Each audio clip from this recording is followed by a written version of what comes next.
All right, so we're ready for you, so introduce yourselves, and I'll let you get started. Okay, so we did the FBI and the college basketball scandal. I'm Morgan. I'm Amelia. I'm Mr. Isaac. I'm Jack. So today we're going to talk about a little bit about the situation and what the FBI is investigating, the teams and the players involved, and like geography affected by it, fines, penalties, and charges, and then the Kansas and Adidas deal, media coverage, and then we're going to show you a video about it from Sports Illustrated, and then we're going to have you So a little bit of the background, since October 2017, the NCAA basketball has been under investigation internally and by the FBI.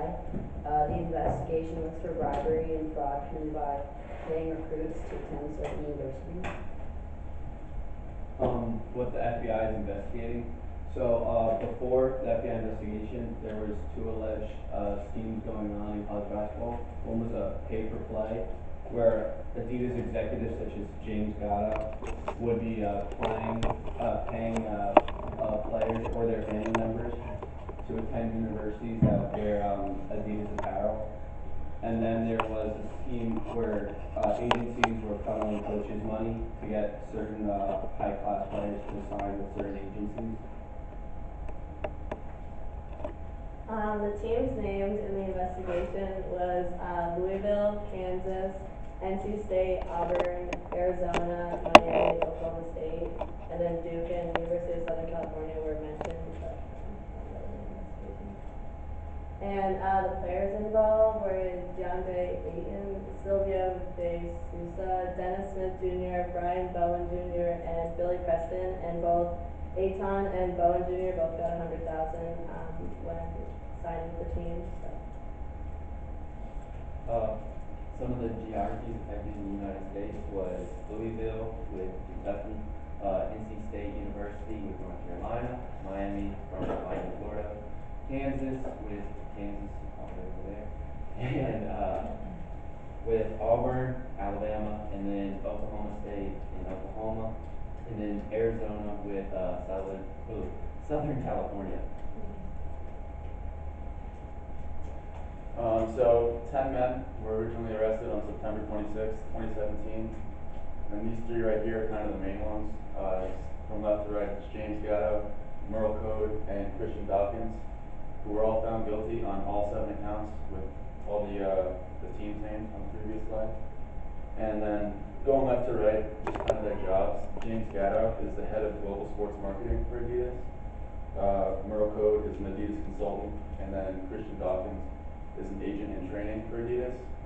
And so all 3 of them were found guilty of wire fraud and conspiracy to commit wire fraud, and they face up to 20-year sentences, which can be shortened with bail. So the Kansas and Adidas apparel deal, so this was a $191 million deal, and shortly after it was completed, there was a text conversation found by the FBI with between TJ Gasnola and Bill Self. Gasnola thanked him for pushing the deal through, and then he promised him down the road not to let him down like he did with DeAndre Ayton, kind of showing like the guilt and how the pay-for-play scandal was going on. These are some of the different sources of media that covered it. Sports Illustrated, New York Times, News Observer, CBS, ESPN, and Forbes. It's a big deal because it can show how it can affect the NCAA for later years, and how it affects the players coming up in the league.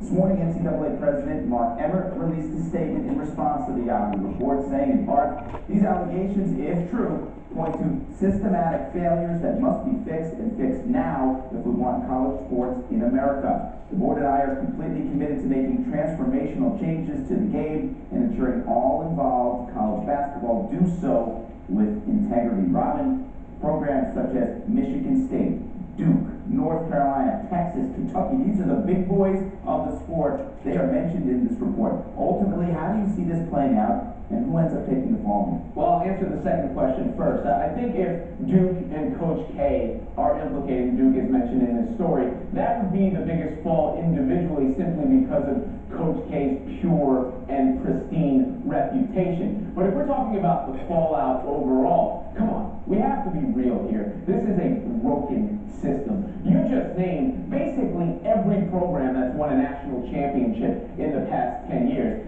And the NCAA can pretend they're about amateur athletics. They are not. It is a business. They're getting $1 billion to televise March Madness this year, right? $5 million to some of these coaches out there. So to pretend that this is about the purity of the game when it's not is a farce, and until the system is completely overhauled or replaced entirely, you're going to keep going up and seeing these instances, and it's a waste of time to point at each individual one. Yeah, I agree. It's taken the names of these coaches to be linked to this, the Teflon Dons of the sports world, who we thought were untouchable. Now, we're finally ready to address this issue. Shame on the NCAA. They're supposed to be overseeing all this, and it really does come down to money. Money gets in the way of their judgment, what they choose to look at, and ultimately, we have systemic failure within the entire sport. Now, what did they do at this point, though? I mean, there's names linked to this report that are current players on teams that are headed to the NCAA tournament. Are they ruled ineligible? I mean, where do they go from here? Yeah, I mean, I think if you do that, you start a slippery slope, right? Because you're going to have to start ruling almost everyone ineligible, but then you're hypocrites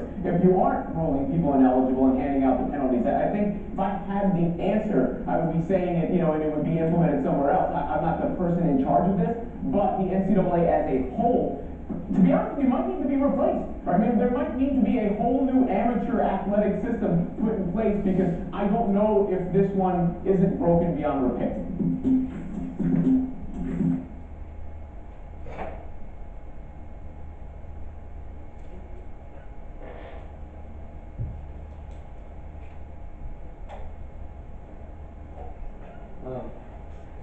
Our opinion, we kind of looked at it from like the teenage kids' perspective.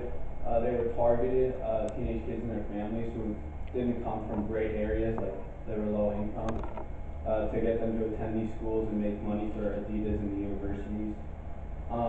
Parents and extended families shouldn't have gotten involved with these kids and getting them to go to certain schools.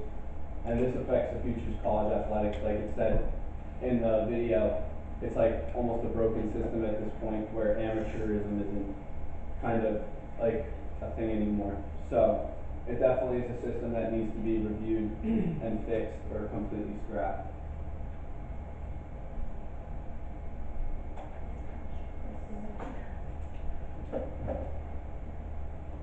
Who wants to start with the question? Go ahead. Do players have to pay back the money they received? It's not clear yet, because they've only had trials on the people that Andrew mentioned, but they'll probably end up being some fines. So far, they've just lost eligibility. Like Brian Bowen going to Louisville is not able to play college basketball this year because of the scandal.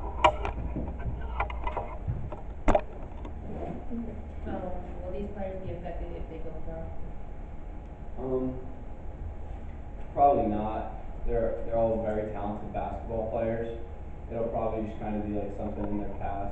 Like DeAndre Ayton's playing for the Phoenix Suns right now. He had a game last night, so it probably doesn't affect them much in the NBA. Yeah, Dennis Smith Jr., who went to NC State, is already doing fine in the NBA. Why can't players be paid if they can generate a majority of the profit, and do they deserve to be paid? It just comes from the rules of the NCAA that all players can be paid, and it's just unfair to a lot of other players who aren't being accepted scholarships and stuff. So. Yeah, and it kind of depends how you view it, if they deserve to be paid or not. Because like you can say like they get like a free college education and stuff, but a lot of the basketball players, especially, they come to they go on to a campus for 1 year, and then they head to the NBA. So, but they're having room and board paid for and stuff. So it's like pretty much, it's up to you if you think they deserve to be paid or not. Why are big companies like Adidas talking to players if they're not supposed to be? So Adidas, they kind of got involved because they wanted these athletes to sign with them once they made it pro after college. So they kind of just like jump-starting the whole sponsorship deal thing. Yeah, they're just kind of looking at it as like a big investment for Adidas, so that way they can make more money off these kids when they go professionally one day. Thank you. Thank you, guys.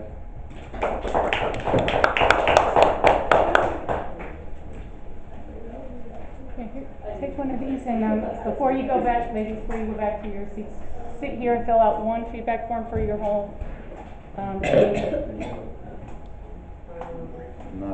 I have one.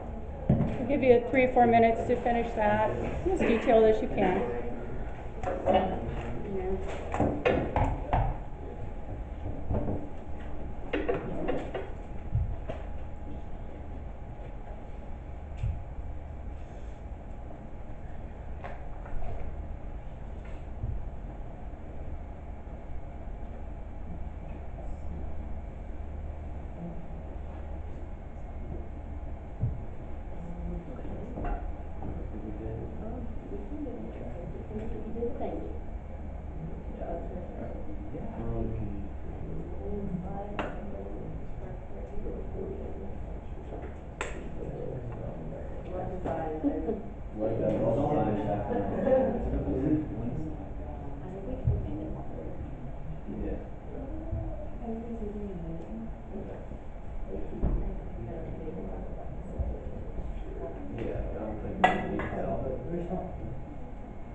Yeah, I would research.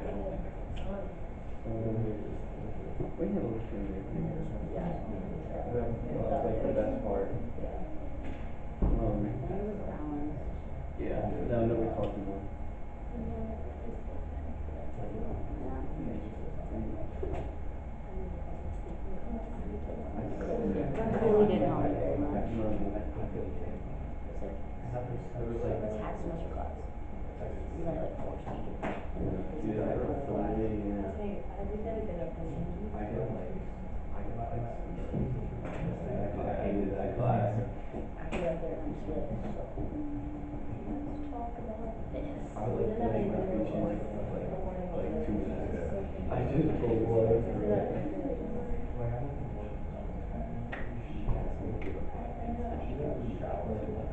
Yeah, my 5-minute speech that was supposed to last like 3 minutes and 30 seconds.